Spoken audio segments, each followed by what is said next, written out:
Hi, everybody. Celtic Manga here, and today we're going to be talking about one of the most important fundamentals, the most important building block for art. Whether you're a beginner or you're intermediate or even advanced, everybody should learn this. And this thing that I'm talking about is called perspective. I briefly talked about this in my Learn to Draw video, but I don't feel like I actually did it justice. So that's what I'm going to do today. I'm going to make it easier to approach than I already did and kind of put my own spin on things, make it really easy to understand even if you're a complete and absolute and utter beginner. So let's get started. The goal of perspective is this. You've got a flat 2D canvas right here, and the goal is to somehow make it into a 3D illustration. I briefly talked about something called symbol drawing, like this is a symbol of an eye, right? Versus maybe how an eye would actually look. So it's like you want to go from a flat symbol to something that looks a little more 3D, a little bit more rounded and defined. I don't know if that's the best example that I could come up with, but that's really the goal, and that's why we're learning perspective. But to put it in more concrete terms, the whole idea behind perspective is that you've got three axes that you're working with, the X, the Y, and the Z axes. So typically when we draw, we tend to think in 2D, like this, starting out anyways. We think in 2D. And we've got two axes that we consider on this flat canvas that we're drawing on. We've got the X-axis and we got the Y-axis. X is just this away, and Y is this away. And that's the only motions that we think about. And because we think like this, our drawings end up flat. They end up flat because of this, because we're thinking only on the X and Y axis, which is very unfortunate. But how do we make it look 3D?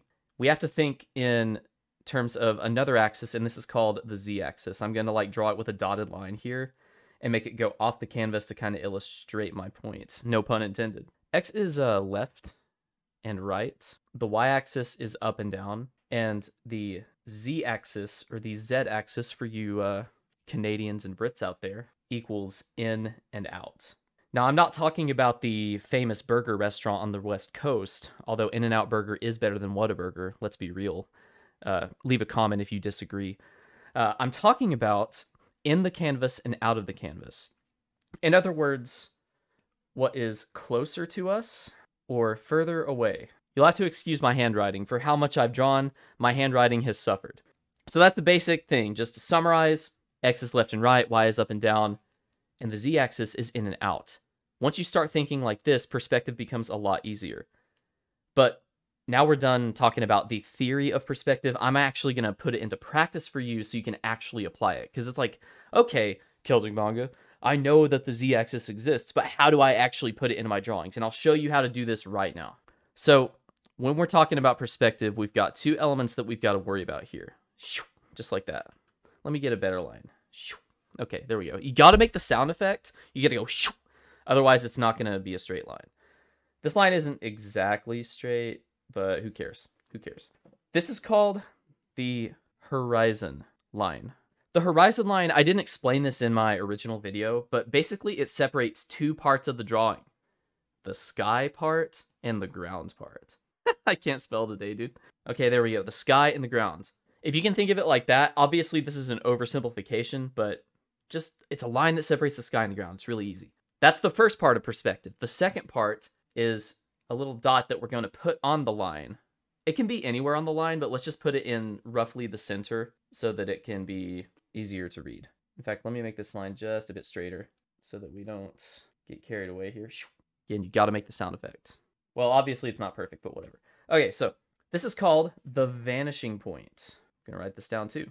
What the vanishing point does is there are certain lines in a figure that you're drawing that recede towards it to make it look like the object is receding further back as it gets smaller and away from you.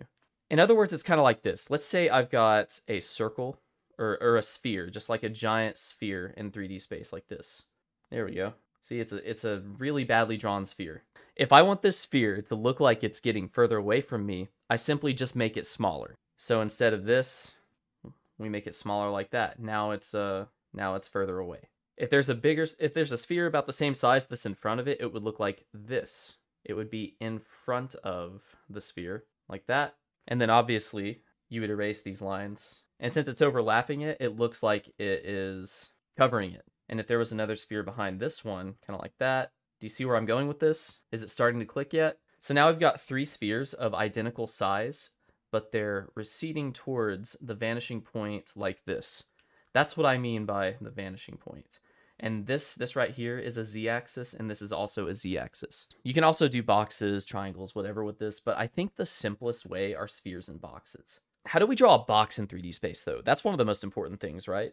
If we were to actually draw a box in 3D space, what we do is we draw the front part of the box first, like this.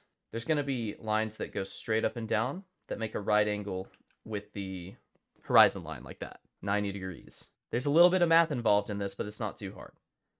So they're going to be perpendicular to the horizon line. Obviously, they're not going to be perfect, but I'll try to get them as good as I can. And then we can draw parallel lines to the horizon line to finish the box. The sides of the box are going to have lines that go from this corner and this corner, as well as this corner and this corner, all the way to the vanishing point like this via a straight line.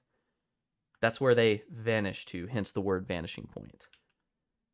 I'm going to draw these lines in a different color so that you can see their purpose and their function first. I'm just going to use blue because blue is a nice color. Like that. Yep. So we've got that. This is how perspective works, but this isn't how we're going to finish the box. This is just a demonstration of how it works. Now I'm going to switch back to the gray. And what we're going to do is we're going to draw another line anywhere along this perspective guideline right here. Anywhere along this vanishing point is fine. We're going to draw a line up and down, say right about here. It's going to stop where these lines converge. Kind of like that. You guys following me so far? Then we are going to draw these lines that go back towards the vanishing point. We're just going to go over these lines like this. And there's our box. We would also technically have some lines here. Let's say that this box was transparent and we could see inside it. So we would draw something like this. Okay. So we've got that out of the way. Now let's erase the horizon line like that. And we've got a transparent box in 3D space. Now let's pretend I'm going to draw a separate canvas here. This box from above probably looks like this if you're just looking straight down at it. But because we're looking at it from here instead, like this is us, right? And these are our eyes, our badly drawn eyes. And this cone represents our vision. And we're looking at the box from this angle right here, like that. Is it starting to make sense yet? This is how perspective works. It's how us as humans see the world. And that's why these edges converge towards the vanishing point like this, and every other line is straight up and down like that. So you might ask, how do you actually practically apply this in a real drawing setting? Well, there's several things that you can do. You can draw a really easy city and just get a feel for how perspective works. It doesn't have to look pretty. So what I want you to do is draw a couple of lines that go down like this. It doesn't matter where they are. In fact, they can be kind of like this too. A little bit uneven. You can make it go any direction you want. I'm going to make mine go like this and like this just for simple purposes. And we're just going to pretend that this is a road. Then what we're going to do is we're just going to draw a bunch of buildings using the same method I tried. So first let's draw a box right here. Same method, just a long rectangle boy. And then, dot out your guidelines if you need to. Carve out your building as you see fit. And then draw it. You don't have to draw the insides of the building. It doesn't have to be perfect. But it can look like that. We can also draw a building in front of this. Don't be afraid to, use the perspective guidelines like this to kind of give you a guideline on where to draw your next line. Again, doesn't have to be perfect. I'm going to make this one really tall, and I'm going to start it right here. Maybe make it go off the screen a little bit. Like that. Yeah, there we go. And then I'm just going to draw a dotted guideline up through here so I can get the correct angle on this building. And boom. Then on the insides, I'm going to erase everything like this. Sweet action. We are starting to get ourselves a little city here. And then let's draw like a tiny building next to this one. Maybe it's not as tall, but we can draw a guideline like this. Maybe it just goes off canvas like that with some lines that go straight across. And then we erase everything on the inside. So it's kind of like we're looking at some kind of, I don't know, like a American downtown area or something with sidewalks and things like that. You know, we can draw a straight line like this. Now we got a sidewalk. We can do the same thing with doors too. If you want to add a door to your building, you can go up like this and then use your vanishing point to estimate what the top of the door is going to look like. And then the bottom of the building just finishes the door for you. Maybe this big maybe this big corporate building has like a double door entrance or something. Again, this is really basic. You can also carve shapes into these buildings too, but I'm not going to get into that because that's really advanced. Who wants to do that? Maybe this is like a little coffee shop. We can add a yeah, you know what? Let's go crazy here. Let's go crazy. Little dotted guideline here. Let's add a triangle shape actually.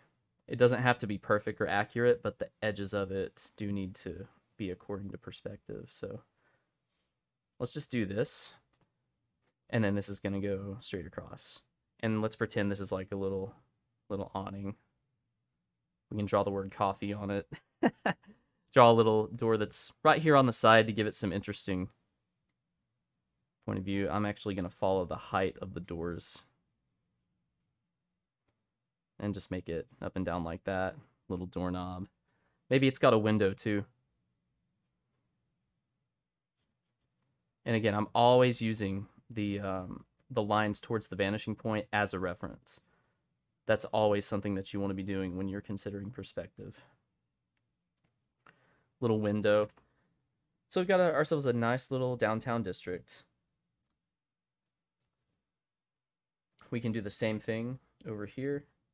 Get our sidewalk down. And draw some more buildings. Maybe there's a small building over here that kind of goes towards this. And then an even larger building that recedes toward the vanishing point like that. You start to get pretty used to this. Maybe there's a building over here too that's like way behind this one. And when you start drawing like this out of your head, this is called intuitive perspective. I'll write that down. Intuitive perspective. Being able to draw in perspective without relying on guidelines too much. But that comes with a lot of time and a lot of experience. Oh, by the way, this type of perspective that we're doing has one vanishing point right here. So henceforth, it is called one point perspective. That's all I want you to worry about right now. There are actually other types of perspective as well, and I'm going to list them here, but don't worry about them. Just keep them in your memory for later. There is 2-point perspective, 3-point perspective, 5-point perspective, and then curvilinear. Don't worry about these yet. I just want you to keep in mind that they exist. And we're going to be going over those two in separate videos. So make sure to look out for that. But let's continue this little draw along, shall we? Let's continue this fun little experiment. Little building in the back here. Add some density. Yeah, I'm just gonna fill up this this imaginary downtown block with a bunch of buildings. Let's add a thin building here. And then maybe a shorter building here, always referring to the guideline. And if you're not this fast, that's okay. I've just been doing this a while. If it takes you way longer, don't feel ashamed, because the first time you do something, it's gonna be hard. It's gonna feel weird, and it's gonna feel unintuitive. Because perspective is like, it's one of those things that you have to train your brain to recognize and do. Because we are accustomed to drawing in 2D. Like, you know, when you were, I'm going to draw a separate canvas here real quick. I'm going to go off on a tangent. You know, when you were like in, like, I don't know, first grade or something, and your teacher told you to draw a house with your family, and you probably drew your house like this. Something like that. There's the doorknob, the oversized door. You know, there's your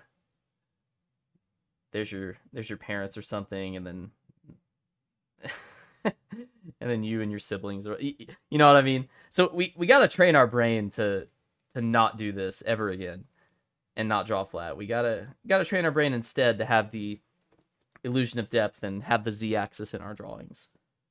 And I think that's the most important thing that we can do. We're gonna make this building go back this way, and we're gonna add some interest to this one and add a little back section that goes like this, straight up and down, and maybe a little bit cut off like that. I know I said in my other videos I actually stress drawing from reference, but I'm doing this entirely from imagination. Just because it's boxes. You don't really need a reference for boxes if if all you're doing is drawing a bunch of boxes. And to round this out, I actually want to do like a thinner building that's below the horizon line like this. Just something really, really out there. Kind of like that. Boom, boom. Boom. We're actually seeing the top of this box right here, and we're gonna, yeah. And there we go. Pretty cool, pretty cool. And again, maybe there's some other buildings right here. You know, maybe this is Charlotte, North Carolina, and there's just like a big, you know that big freaking that big Sky Tower building in Charlotte, North Carolina. I don't know if y'all have ever visited, but there's like this Sky Tower thing, and it goes like this. There we go. We've got our city. You can call it whatever you want. And then we can draw lines for the sidewalks too. Just keep in mind that when you're drawing the lines for the sidewalks, they're not going to be evenly spaced like that. Don't do that. It's bad. They're actually going to get closer together as you get towards the vanishing point, because things tend to get squished as they get further away, kind of like this. See, they're the same distance apart, like this, this, and this, all the same distance, roughly speaking. Oh, by the way, use a ruler for this. Don't do what I'm doing and freehand it. Actually use a ruler. It's going to help your lines a whole lot. And then we can add some finishing touches on this. There should be some lines on the road like this. And these are also going to get smaller as they go on to add the illusion of depth. You can even draw them out like this. And there we have it. This is a basic 1-point perspective drawing of a city. If you need to go back in the video and redraw or pause or slow it down or even speed it up, just do what you need to do. But this is basically how you do 1-point perspective. So this is something I did on a traditional canvas. I showed it in my other video, but this was all done in 1-point perspective, and see if you can spot the shapes. And if you don't see the shapes, I'm going to lower the opacity on this, and I'm going to show you what the shapes are, just so you can visualize it. Do you see this right here? See what I mean? Here's the vanishing point. I actually left it on the canvas, but you see what I mean? There's a box here, just like this. Do you see how there's a top to the train too? I kind of added a curved top like this. See how there's also roughly a box shape that goes towards the vanishing point like that to represent the underside of the train. Even the train tracks recede back toward the vanishing point. And just like the sidewalk, the train tracks like that get further apart as they come towards you and closer together as they go away from you. Even this little elaborate part, this is typically on Japanese train stations, this little tiled section, it follows the same exact principles. Even this person that I drew started out as a box like this, just like a little tiny box that went towards the vanishing point, because they can fit inside it like that. This building too, See how this goes towards the VP? And so does the top of this roof right here, this awning right here, even the fence and the everything goes back towards the vanishing point. I think hope you guys see what I mean.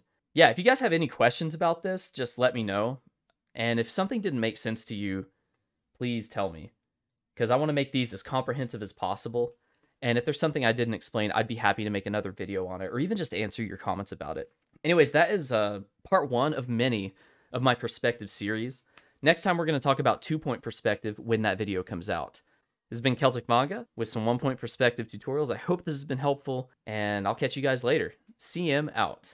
Hey guys, thanks for watching. Follow me on my other socials and check out some of my art as well on Instagram. Also, I wanted to say thank you so much for 3,000 subscribers. It really does mean a lot. The CM community is growing each day, and I'm excited to bring you guys art content that anybody can follow. Check out my other videos too. New videos are going to come out each Friday. Have a good day.